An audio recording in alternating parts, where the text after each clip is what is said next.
Ragazzi, benvenuti nel nostro canale. Oggi facciamo un nuovo bike check. Questa bici non l'abbiamo ancora presentata, è la nuova bici di Luigi. Niente, direi di cominciare.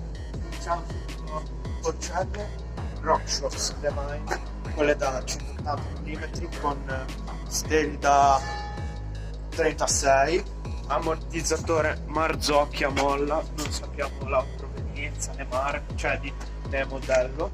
Poi siamo subito freni, sono degli Avid Juicy sia all'anteriore che al posteriore con dischi da 203. Poi possiamo passare al cambio, che questo qua l'hai cambiato, Paco Pignoni cambiato con 10 velocità e SRAM X5. Possiamo vedere qua il ten di catena molto bello della E13, che è un bel pezzo, veramente bello, che tiene la catena veramente tesa, come potete vedere.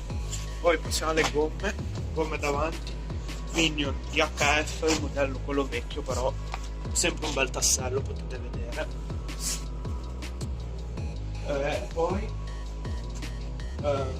al posteriore l'I-Roller 2, però è molto consumato, però a breve prenderemo un DHR, direi. Poi potremmo passare ai mozzi, che sono dei Scott Voltage FR30 originali.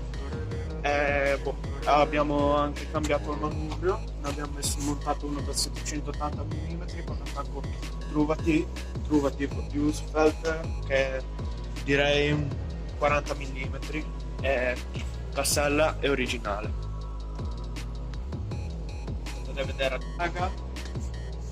Abbiamo finito il bike check e niente, ci possiamo vedere al prossimo video. Vi ricordo di lasciare like, iscrivervi e attivare la campanellina. Inoltre ricordatevi di consigliarci dei video da fare, o non so, di provare a fare dei trick che vi spiegheremo nei prossimi video. Allora ragazzi,